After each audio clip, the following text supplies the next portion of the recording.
Welcome to Fortune Cookies Tarot. I'm Annabelle. I'm a tarot practitioner for over 35 years.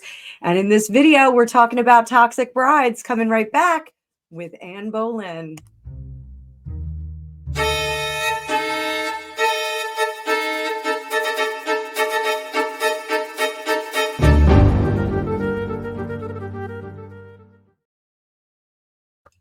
Welcome back, Tarot fam. So this has been an amazing hit with all of my subscribers and members. I'm getting lots of emails and lots of suggestions for different toxic brides. You can put them in the comments. Like, I'm here for this. I think this is a great series that we're going to tackle.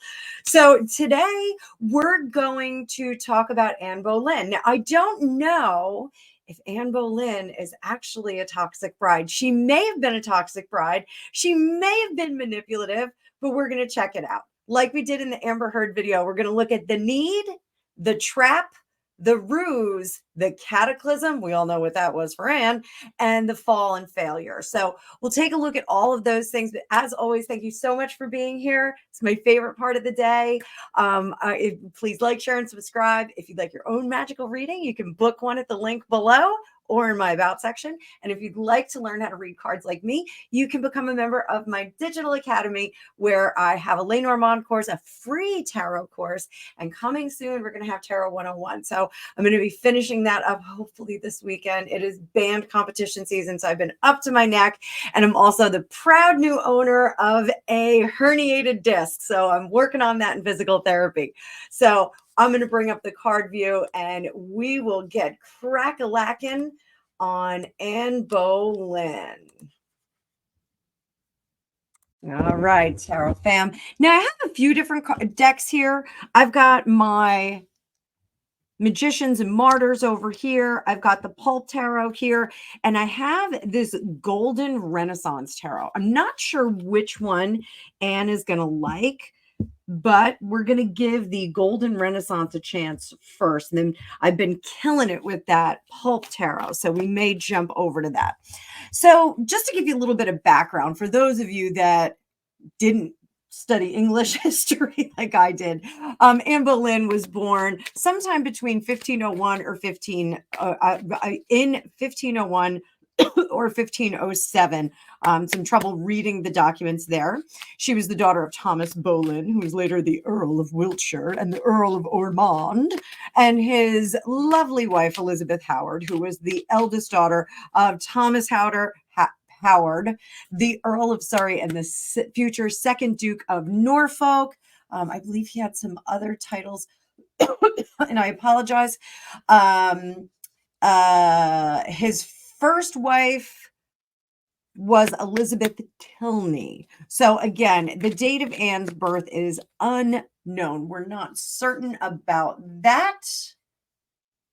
But what we are certain of, she married Henry VIII in 1533. So that didn't work out so great. She was summarily executed. It sounds terrible. After accusations of infidelity and even the IN word with her own brother. So there was a lot going on there. She was a darling of the court. She did have some very interesting upbringing, very refined upbringing, with the intention of getting her in the English court, or in any court for that matter, and securing a position of power. So the portraits of her, I think she looks a lot like Winona Ryder. I'm hoping that that's what she looked like. She was allegedly very, very beautiful, but also very, very smart.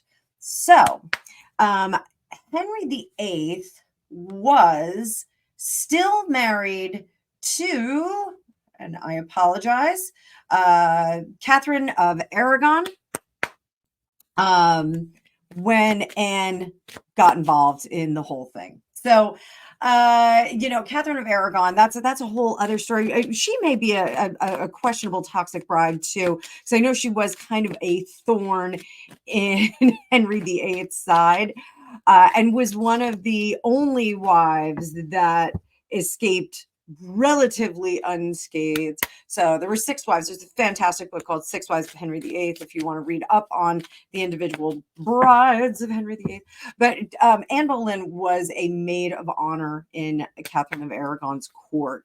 So, it just was a lot of court intrigue and craziness. And Anne really was going for it. Her sister Mary had also been involved with Henry VIII at one point. And to be sure, Henry VIII was apparently a hottie Magatti at some point.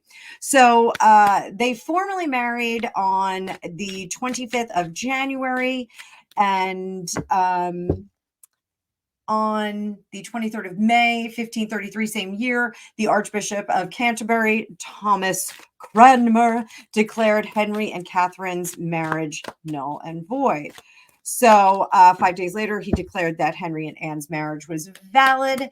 But Clement, who was Pope Clement the Seventh, excommunicated Harry and Cranmer, and this was the first break of the Pope and the Catholic Church and the Church of England. So that's a whole other thing. We could talk about that all day long. So Anne was crowned queen on June 1st, 1533, and September 7th. She gave birth to the future Queen Elizabeth I. Henry was disappointed in this, but Anne had 3 miscarriages, and or subsequently had 3 miscarriages, and then by March of 1536, Henry was getting involved with Jane Seymour, who was next in line. So let's see what was going on. So Anne was kind of backdooring Catherine of Aragon. So let's see what the need was there. Remember, we're going to look at the need, the trap, the ruse, the cataclysm, the fall and failure. So let's look at what her need was. Was it money? Was it lust? Was it love? Was it power? What was she looking for? We're going to see what the cards have to say about that. So she was looking for 5 of Swords. She was looking for consolidated power. This is a little bit different than just trying to get power of your own where you can flex it. She wanted to be a little bit more behind the scenes. She wanted to hide behind that big sturdy man of hers and give orders through him. So did she want to exact revenge on individuals? 9 of Swords. She wanted to make sure that her position at court was secure, that she wouldn't have anything to worry about. This would have been in terms of power. We have all swords here, so we're talking about that flex of power. Keep in mind, 1533, women didn't have a lot of control and power, despite her daughter Elizabeth I being queen and reigning for some time to great success. Women of this position in the court had very little power. This was a way for her to use her brains and execute the power. So in some respect, I do get intuitively that she felt she was smarter than Henry. She was able to be a little bit craftier. We see that with some of these narcissistic type women. So let's see what was under the surface. She wanted to be the driving force behind it. I'm thinking this Renaissance deck is Anne's deck.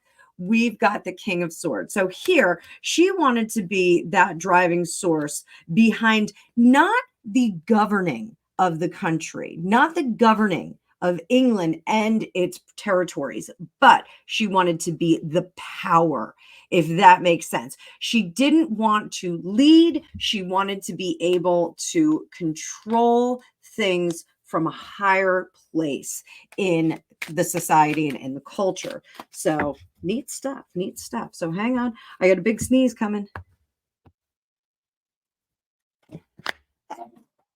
Excuse me. Sorry, guys. Everyone say bless you in the comments.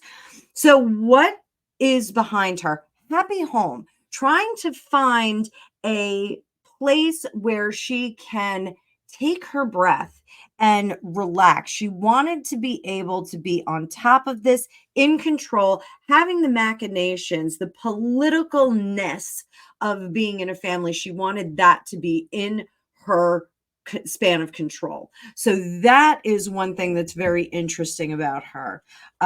Getting control over a family. Up top, the Empress. This is very interesting. So this would have been a sacrifice for her to have a child. It does not look that there was much motherly instincts there, that it was not. Whereas if you are the Queen of England, Henry VIII's wife, you are tasked with extending that family line. You're tasked with that. That is your primary objective. You are to deliver him of a son so that the succession can continue. It seems in this sense, this is a sacrifice that she was willing to make. She was willing to have that baby so that she could continue the line, but it was more so to secure her position. I think this is a much more dominant card here. The idea that she wanted that power dynamic in her favor. She wanted to have a mouthpiece. Henry VIII, in this sense, was a mouthpiece for her so that she could live her best life, control things, exact revenge. There is a little bit of revenge that I'm getting through this. So, and Seven of Swords makes a lot of sense because our Seven of Swords is in reverse here. So if the need was to exact some kind of revenge, not really care about the line of succession, really caring about this power structure that she wanted to be a part of. This Seven of Swords is, I'm going to exact my revenge and let you see it. I am not going to let you forget who made that happen. Very much Queen of Swords tells Cersei it was me. So this, I think, is very, very interesting. That's her need. Her need was to get in there, grab that power dynamic, and exact revenge on some people. So we can go into a much larger study of that if you guys want to. I think we're going to do a live follow-up on all of these toxic brides. So what was the trap? Let's talk about the trap. What kind of honey trap did she set? I think I have another sneeze coming. Honey trap. What kind of honey trap? The Three of Wands in reverse, the Wheel of Fortune in reverse, the Page of Swords, the Eight of Swords, the Tower. We know from that Tower in reverse, this was never, ever, ever, ever, ever going to work. So Queen of Wands down at the bottom. Highly, highly, highly sexual energy here. And the Two of Wands is matching that sensuality together. So she was going to scratch that itch that his ugly wife, the Catherine of Aragon, did not hit. So if there was ever a discussion, or if she ever caught wind, because that was something that Henry did say, was that Catherine of Aragon was not attractive. By all reports, she was more attractive than he was giving her credit for. He was kind of overselling why he didn't want to be with her. Certainly, I don't think that there was a chemistry between Catherine of Aragon and Henry VIII. Here, we're seeing it is dominated by Anne. She is bringing the four. So he could get in there and sharpen his sword. So, and to be I'm trying to be as delicate as possible, but Henry VIII was not very delicate. He was swinging that thing around all day long. So the Three of Wands, she was disrupting this union before it would get any further along. She wanted to disrupt that. The Wheel of Fortune, odds were against her in this situation. She really didn't have the gods on her side for this, but she took it in hand. This was the course that she began. She started all of the subterfuge, all of the feeding into his brain, and basically was whispering sweet nothings in his ear until he could no longer say no. So she really was feeding a lot. People say like Iago dripping poison in his ear.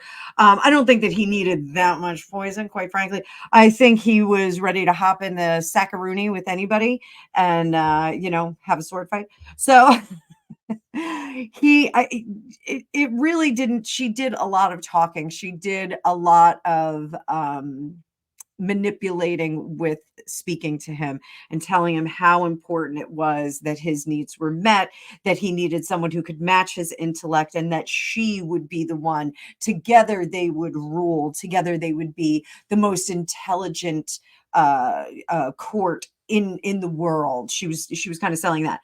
Was that an oversell? Yes.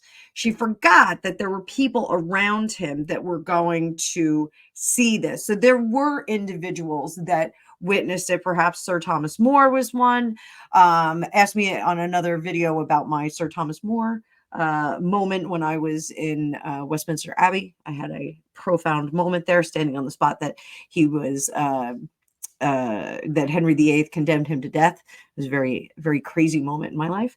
But this really, with all of the machinations here, with all the convincing she did, she really kind of set the pace. This is a great example of a moment where she could have gone in a different direction. And once that choice was made, once the choice was made here, she is locked in to this poor fate of the Tower in reverse. So had she opted to stay with her fiance, she had another fiance at one point. Had she opted to stay with him, perhaps her fate would have been different. Certainly she wouldn't have been beheaded by the king because she wouldn't have betrayed him in his estimation. But this was something that locked her onto this course of fate. When we talk about timeline jumping, this is something that she did. She jumped the timeline. She went into the timeline where she was going to be executed for crimes against her sweet hubby. So what was the ruse? The ruse. When we talk about the ruse, what was she doing? What was she continuing to do in the course of the marriage? Was she true? Was she not? Did she in fact have dalliances all over the place? Two of Wands. There's the Tower. Yep. There. Oh, look at this, boys and girls. Yeah, I think she, was Henry satisfying her? Not necessarily.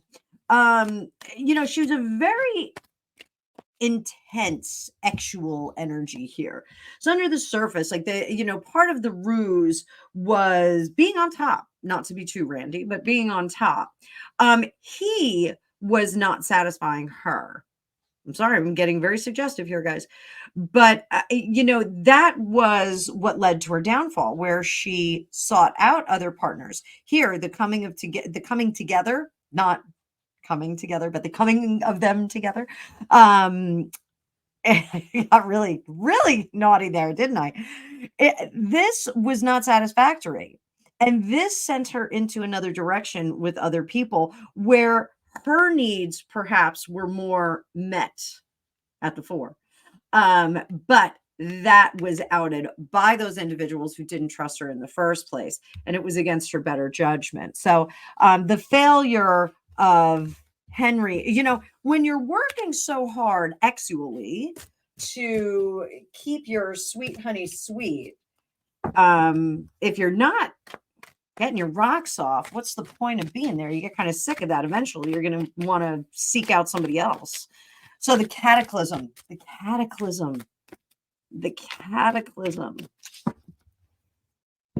talk about her cataclysm. We all know what happened. She was accused of infidelity. There we go, the Hermit.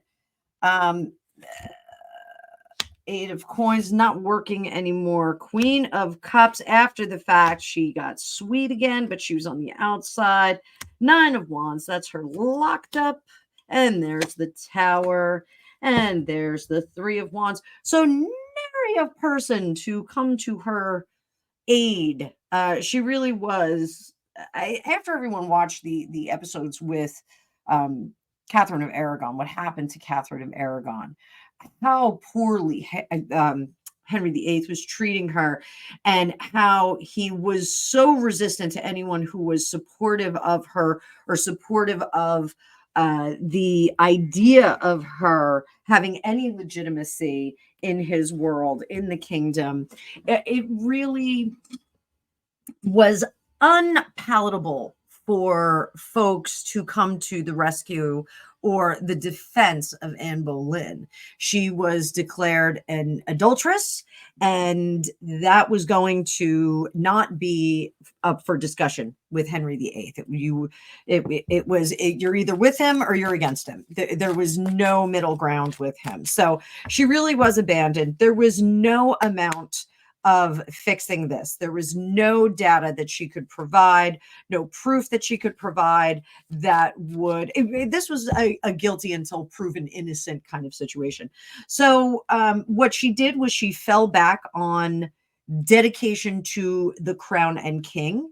She did not go out vilifying him. And I think that in some respect, intuitively, I'm getting that is her getting right with God. If she did do anything that was outside the lines of straight morality, decent morality, she was trying to get right with God before the swordsman came and nipped it off at the top. So for those of you that don't know, her head was chopped off.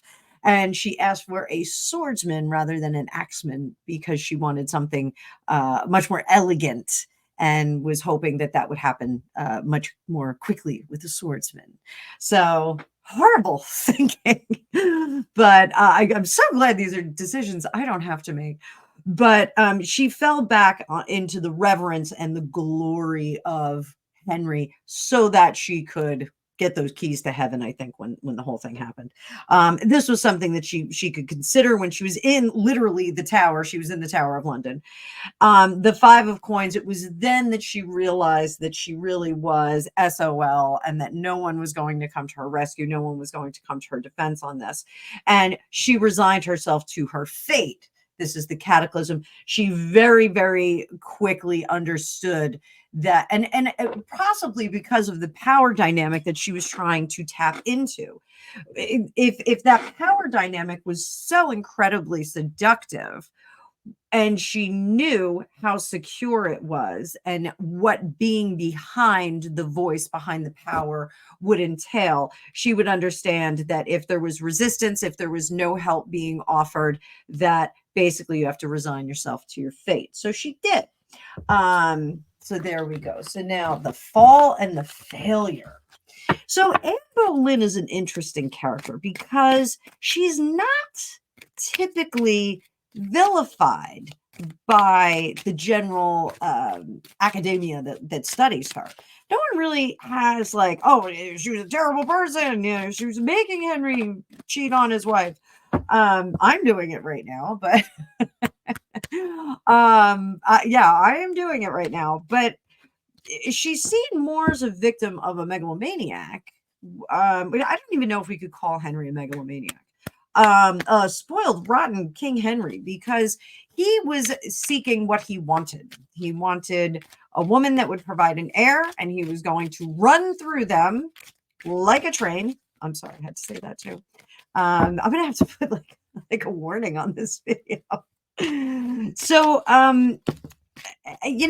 people don't really, there's ghost sightings of her all over the place, but people really don't see her as the truly the villain in this story. So let's see the fall and the failure, how that works for her. How does that wind up working for her? Oop. Sorry, guys. Fall and the failure.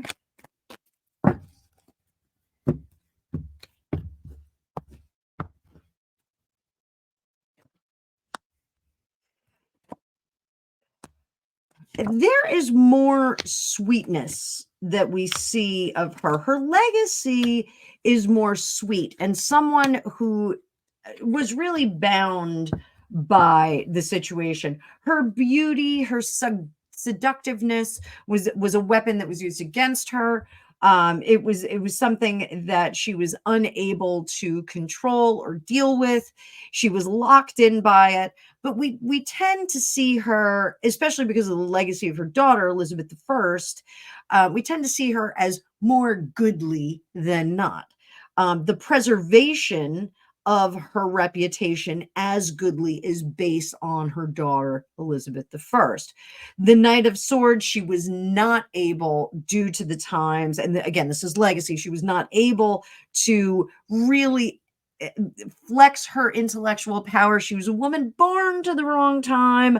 And, she should have had more strength and security in her ability. Today, she would be of the ranks of like a Hillary Rodham Clinton, I think. I think this is kind of the gist of what I'm getting here, is that she really would have been an amazing political mind had she been born at another time. So it really is like a little bit of universal grace that is given to her due to the conflicts of her existence. So I hope you guys enjoyed this. Was Anne toxic? I'm going to leave that up to you guys. I want you to answer it in the comments. Let me know if you think that Anne was super toxic, if she was not toxic. I mean, certainly I think she was a little bit toxic to Catherine of Aragon. I don't know if she was toxic to Henry. I don't know. And I'm curious what you guys think. So you've got my reading. I hope you're enjoying this. I've got lots of people on the list. So let me know your recommendations. So Jada Pinkett Smith is on the list now. Somebody recommended her. Courtney Love, Angelina Jolie, Sadie Frost. I don't know if Sadie Frost really belongs on this list either. But we'll take a look. I may even put Empress Alexandra on here, Nicholas II's bride. So we will see. I mean, even though he adored her, we will see. We'll see who else belongs on this list. So thank you so much for watching. I hope you guys have a great day. Thank you. Like, share, and subscribe. I'll see you all soon.